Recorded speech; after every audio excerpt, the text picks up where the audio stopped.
全球气温变暖，全国各地迎来有史以来最热的夏天，气温屡创新高。政府发出超级酷热警告，呼吁市民们节约用电，采取多种降温方式。高温之下是燥热的市民，整个城市都热辣滚烫，人们的情绪也被点燃，他们不再理性克制，一些可能没有交集的人也因此碰撞出火花。奇妙的情缘在城市的不同角落肆意绽放。炎炎夏日，住在深圳的李艳为了生活四处找工作，她的特长是钢琴演奏，一曲弹毕。老板夸她是所有人里钢琴弹得最好的一个，但最后却把机会给了一个穿着性感举止撩人的女郎，还色眯眯地打量了李艳一番，表示如果她能穿少一点，自己或许会重新考虑。李艳赏了对方一巴掌，气冲冲出了门，最后为了糊口应聘成为一个足疗师。与此同时，遥远的镇江市民，一家工厂旁的小商店里，店员小芳和老板打赌，要把工厂里最漂亮的姑娘小琪追到手，如果成功，老板就把手上那块表送给自己，失败的话就一个夏天不要工钱。说话间，小琪从门口经过，小芳拿着一根冰棒上前拦住他。得知他的来意后，小琪为了避免纠缠，便提出只要小芳能连续在工厂外站100天，就答应做他女朋友。之后，小琪每次透过窗口看到小芳，就在罐子里放上一枚玩具小熊的塑料片眼珠。城市的另一个角落，高负荷的工作和过热的天气让李艳不堪重负，终于在某天晾衣服时晕了过去。几乎同一时间，司机华哥也在查看车子引擎时中暑晕倒，两人都被送到了医院。医院里，华哥给家人发去短信，表示自己只是中暑，并无大碍，结果却拨错号码发给了李艳。两人都在挂水，正觉无所事事，索性隔着手机有一搭没一搭的闲聊起来。李艳谎称自己是一名钢琴家，在户外表演时中暑晕倒。华哥刚打出司机2个字，觉得和钢琴家比起来有些跌份，便回复李艳自己是一个法拉利车手。与此同时，一家开在香港的寿司餐馆里，寿司师傅和一个女客人正相对无言。原来两人是旧情人，因为一些原因分开后，女人走遍世界各地500多个国家，都没能找到她心里那完美的一餐。听说男人开了寿司店，女人风尘仆仆地赶回来，她相信最完美的一餐一定在这里。寿司师傅却自卑于自己和女人不对等的学历和阅历，两人不欢而散。最不开心的要数水缸里的熊鱼，他刚刚和一条雌鱼打赌，只要这一男一女接吻，他就要嫁给自己。但显然天不遂如愿，女人气冲冲地离开，他坐上前往机场的出租车，满心都是遗憾。在司机的劝说下，女人给寿司师傅打去电话，错过电话只听到语音留言的寿司师傅很快回拨过来。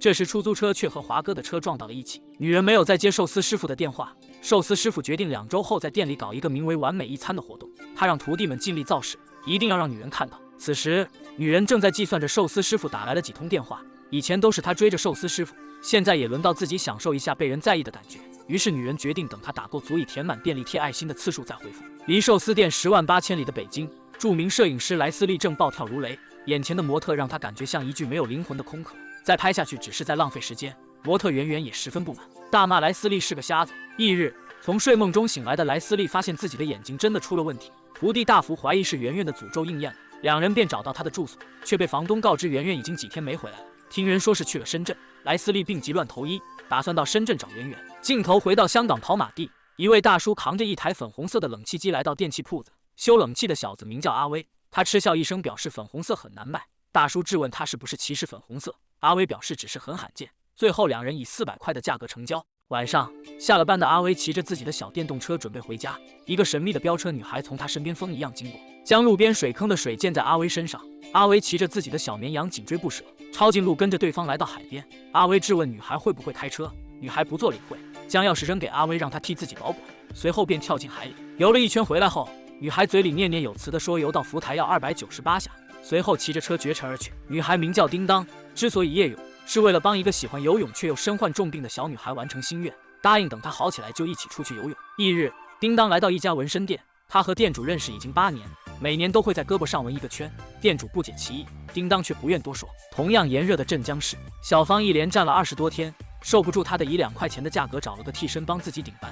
小琪的塑料片也攒到了28颗。时间过得很快，100天转眼过去一半，小芳的替身已经从人变成了人形模型，小琪也渐渐对他产生了好感，便提出不用再站了。小芳却坚持要继续站。小琪闻言塞给他一罐清凉油，害羞地跑开。各地气温再创新高，海边人满为患。阿威想要改装自己的小电瓶，修车的伙计粗略算了下要几万块，他给阿威出主意让他把自己放到网上。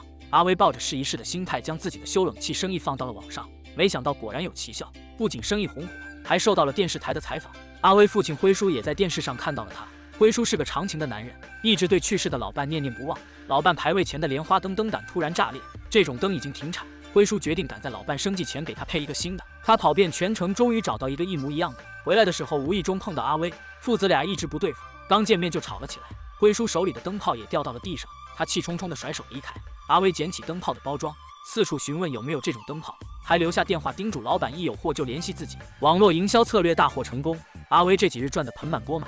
他改装了车子，找到叮当，要跟他好好比试一把。叮当表示如果自己输了就答应阿威一个要求，改装过的车子表现一骑绝尘。阿威成功赢下了比赛，只是他还没想好要提什么要求。叮当表示过期不候，让阿威赶紧想。翌日，叮当请阿威帮自己一个忙，到医院假扮一个即将去世的老太太的儿子。阿威这才知道叮当一直在帮助医院的重症患者完成最后的心愿。阿威觉得叮当是个好人，于是便献上香吻一个，两人的关系突飞猛进。镜头来到深圳街头，华哥正在当兵人赚钱，女儿草莓问他要了30块，加上自己的零钱凑够了50，希望能买老爸1个小时，请他到学校看自己的朗诵比赛。另一边，深圳交响乐团打来电话邀请李艳去面试，本是难得的机会，但他却因为按摩弄伤了手指，导致表现差强人意。他给华哥发去信息，说自己演出失败，华哥则安慰他不要气馁。站了一天的华哥在朋友的怂恿下来到深圳的足底按摩店，好巧不巧服务他的就是李艳，只是两人都不知道对方就是手机里那位知心人。镇江市小齐的老板几次三番向他献殷勤，同事劝他不要再和小芳那个穷小子来往，家里人也打来电话极力撮合他和老板。小齐生日这天，老板托同事送来一件包装精美的礼物，下班后还邀请他一起去吃饭。小齐坐进老板的豪车，捧着蛋糕等在门口的小芳傻了眼，他扔掉蛋糕给自己的自行车焊了一个奔驰车标。莱斯利和大福来到深圳寻找圆圆无果后，打算面对现实。事实上2周前医生就来过电话，告诉莱斯利他之所以会突然失明，是因为脑子里长了颗瘤子，压迫到是神经。他要找圆圆只是想做补偿，既然找不到索性就算了，明天就打道回府。华哥和李艳的网络情缘也不得不到了揭开面纱的时候。以前一直喜欢弹钢琴的草莓在妈妈离开后就不愿再碰钢琴，华哥劝说无果，直到某天草莓看到李艳给华哥发来的关于自己的短信，他决定重拾这份爱好。华哥十分开心，他问李艳现在最想要什么，李艳吹着风扇说最需要的是一台空调，华哥马上答应要送他一台，另外还希望能带女儿去看李艳的演出。李艳看到这条信息却沉默了起来，不知道要如何去圆自己说的谎。华哥来到阿威的修理店，他看上了那台粉红色的空调，砍了砍价400拿下，没记错的话阿威也是400收来的，这孩子真实诚。这时寿司师傅也到店里买水管，这是几个人物第一次见面。下午叮当来找阿威一起出去玩，结果他却毫无征兆地倒在阿威面前。阿威将叮当送到医院，才知道他患有严重的病症，这个病跟了叮当8年，也是他手臂上8圈纹身的含义。叮当早就为离开人世那一天做好了准备，但阿威却没有为分离做好准备。这天晚上，在不同城市的主人公们各怀心事，他们都在等待命运对自己的宣判。李艳不知道如何面对华哥，华哥还在苦等着李艳的回复。寿司师傅用萝卜雕了爱人的名字，他的爱人正在等着他最后一通电话。小芳敲掉了自行车上的奔驰车标，小齐抱着装满塑料片的罐子，不知道在想什么。叮当虚弱地躺在病床上，阿威久久地盯着面前的乌龟发呆。莱斯利则看着前妻的照片，始终无法释怀。沉思过后，他们做出了各自的选择，也想通了一些事。寿司师傅明白爱其实很简单，无关身份地位，只要2个人在一起心意相通。他仍在精心准备自己的完美一餐，以此向爱人表白。小齐拒绝了自己的老板，有些东西无法用金钱衡量。小芳也按照约定站到了第99天。第100天的时候，他离开了小城，准备到外面闯荡一番，等赚了钱再回来求娶小齐。小齐急匆匆来到火车站，他焦急地寻找着小芳的身影，两人一个在月台崩溃，一个在车厢泪流满面。草莓看着愁眉不展的爸爸，拿了他的电话偷偷打给李艳，希望他能见自己爸爸一次。两人很快约好了时间和地点，见面那一刻比预想的轻松很多，因为他们都认出了对方，也欣然接受了对方并不是法拉利车上和钢琴家。莱斯利准备在手术前到苏州见前妻一面，临行前却突然被告知圆圆找到了，据说他在一个类似马戏团的地方。两人马不停蹄前往，终于见到了圆圆。莱斯利向圆圆道歉，并告诉他自己的徒弟大福一定能拍到他最美的一面，完成自己做不到的事。寿司师傅还在苦等着他今天唯一的客人，这个客人也终于不再执着于那最后一通电话。他来到寿司师傅的店，爱不是比赛，本就不必争个输赢。阿威将他买来的灯泡悄悄送到爸爸家。叮当的病情也愈发严重，阿威想要帮他完成梦想，那就是骑着摩托车一路往前冲，享受风在耳边呼啸的感觉。两人一路疾驰，速度越来越快。辉叔看到了阿威送来的灯泡，他开心地告诉老伴自己和儿子和好了，随后将灯泡换到了灯座上，砰的一声，灯胆再次碎裂。在酷夏即将接近尾声的时候，发电厂终于不堪重负，全城陷入黑暗。后来小芳还是和小七走到了一起，他们的孩子就莱利斯的徒弟大福。小芳将自己从老板那里赢来的手表送给了自己儿子，这代表着他的坚守和盼望。